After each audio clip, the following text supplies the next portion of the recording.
What's up, guys? Today I wanted to address the idea of what happens when we have spiritual amnesia. A boat? Hey, I've seen a boat. You have? And it passed by not too long ago. A white one? Hi, I'm Dory. Now, what's spiritual amnesia? Spiritual amnesia is when we forget how good God has been. We saw Jesus feed 5,000 people. What I love is that in that section, Jesus says, you figure out how to feed the people. And right, their immediate response is, well, we don't have enough food to do this. He goes on to feed them, and there's 12 baskets left over. We'll get to that in just a second. Then, literally 3 days later, he feeds 4,000 people, and there are 7 baskets left over. But again, right before he feeds those 4,000 people, he's like, you guys figure out how to feed them. And what's their response? They say, we don't know where we're going to come up with this food. Wait a minute, didn't 3 days ago, didn't you just see Jesus multiply the loaves and the fish? And yet the disciples still forget that. And then, okay, this is the part that I think is the most fascinating. They're on a boat, and in Matthew, it literally says they realized they had forgotten lunch. Now, I don't know about you, but now this is the 3rd time. Like, don't you think after 3 times, seeing Jesus miraculously multiply food, that the disciples would be like, you know what, maybe it's okay that we forgot food this time. Maybe Jesus is going to come up with it. But what happens? We forget stuff all the time. Hi, I'm Dory. There's a really deep kind of like theological truth that happens in the multiplication of the basket. There's 12 baskets left over.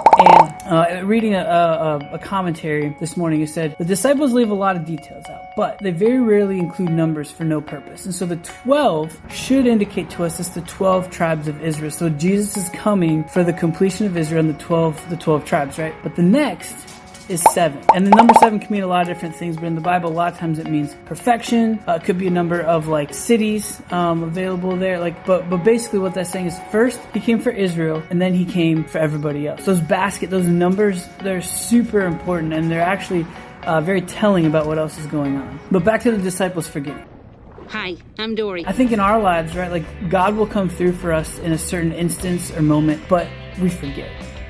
The next time another issue comes up that we need him, and we're like, man, how are we going to come up with this amount of money? How are we going to get through this situation? God's come through. God's been faithful. In fact, in Hebrews chapter 11, it's affectionately nicknamed the Hall of Faith, right? So it's guys who have served the Lord faithfully in the Old Testament. So it goes on to list all these people. So it says in Hebrews 11:38, all these people earned a good reputation because of their faith, but not one of them had received all that God had promised. So what is the all that God had promised? Well, that's Jesus's death, burial, and resurrection, right? See, these people had faith before even seeing the promise of Jesus come to fruition. And so you and I, we can look back throughout history of Scripture and church history and see all the ways that God has come through, and that's how we can combat spiritual amnesia. Hey, we're on to week 5. Hope you guys are enjoying these.